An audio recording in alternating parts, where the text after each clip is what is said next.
ತೋಟದ ಮನೆಯೊಂದರಲ್ಲಿ ನಕಲಿ ಮದ್ಯ ತಯಾರಿಕೆ ಅಡ್ಡದ ಮೇಲೆ ಬೆಳಗಾವಿ ವಿಭಾಗದ ಅಬಕಾರಿ ಜಂಟಿ ಆಯುಕ್ತರ ಇಲಾಖೆ ಅಧಿಕಾರಿಗಳು ದಾಳಿ ಮಾಡಿ ಅಪಾರ ಪ್ರಮಾಣದ ನಕಲಿ ಮದ್ಯ ಮತ್ತು ಇತರ ವಸ್ತುಗಳನ್ನು ವಶಕ್ಕೆ ಪಡೆದುಕೊಂಡಿದ್ದಾರೆ. ಹುಬ್ಬಳ್ಳಿ ತಾಲೂಕಿನ ಚಬ್ಬಿ ಗ್ರಾಮದ ಬಳಿಯ ಹುಬ್ಬಳ್ಳಿ ಗ್ರಾಮೀಣ ಪೊಲೀಸ್ ಠಾಣೆಯ ಕೂಗಳತಿ ದೂರದಲ್ಲಿ ನಕಲಿ ಮದ್ಯ ಮಾರಾಟದಂಧೆ ಎಗ್ಗಿಲ್ಲದೆ ನಡೆಯುತ್ತಿದ್ದು, ಖಚಿತ ಮಾಹಿತಿಯ ಮೇರೆಗೆ ಅಬಕಾರಿ ಎಸ್ಪಿ ವಿಜಯಕುಮಾರ್ ಹಿರೇಮಠ ನೇತೃತ್ವದಲ್ಲಿ ದಾಳಿ ಮಾಡಿದ ಅಬಕಾರಿ ಅಧಿಕಾರಿಗಳು ಪರಿಶೀಲನೆ ನಡೆಸಿದ್ದಾರೆ. ಈ ಕುರಿತು ಹುಬ್ಬಳ್ಳಿ ಗ್ರಾಮೀಣ ಪೊಲೀಸ್ ಠಾಣಾ ವ್ಯಾಪ್ತಿಯಲ್ಲಿ ಪ್ರಕರಣ ದಾಖಲಾಗಿದೆ.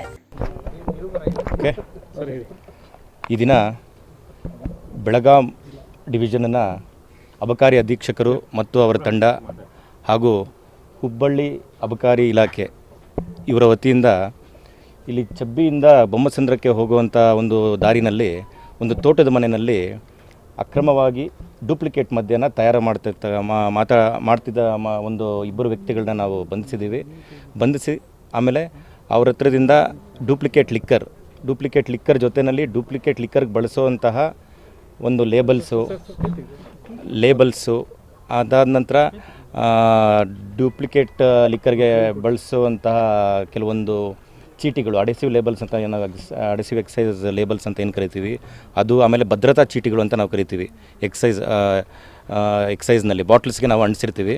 ಸೊ ಅದನ್ನು ಇವತ್ತು ನಮ್ಮ ಮಾನ್ಯ ಅಬಕಾರಿ ಅಪಾರ ಆಯುಕ್ತರಾದಂಥ ಡಾಕ್ಟರ್ ವೈ ಮಂಜುನಾಥ್ ಅವರ ಒಂದು ಮಾಹಿತಿ ಕೊಟ್ಟ ನಂತರ ನಾವುಗಳು ಮತ್ತು ಬೆಳಗಾಂನಲ್ಲಿರ್ತಕ್ಕಂಥ ನಮ್ಮ ಸೂಪರ್ಡೆಂಟ್ನವರು JC ಛಲವಾದಿ ಸಾಹೇಬರು, ಆಮೇಲೆ ನಮ್ಮ ಹುಬ್ಬಳ್ಳಿ ಸಬ್ ಡಿವಿಷನ್ನವರು, ಹುಬ್ಬಳ್ಳಿ ತಾಲೂಕಿನವರು, ಇವರೆಲ್ಲ ಅಬಕಾರಿ ಸಿಬ್ಬಂದಿ ಬಂದು ಇವತ್ತು ರೈಡ್ ಮಾಡಿದಾಗ ಇಲ್ಲಿ ಇಬ್ಬರು ಹುಡುಗರು ಕೂತ್ಕೊಂಡು ಲಿಕ್ಕರನ್ನು ತಯಾರಿ ಮಾಡ್ತಾ ಇರತಕ್ಕಂಥದ್ದು ನಮಗೆ ಲೈವಲ್ಲಿ ನಮಗೆ ಸಿಕ್ಕಿದೆ.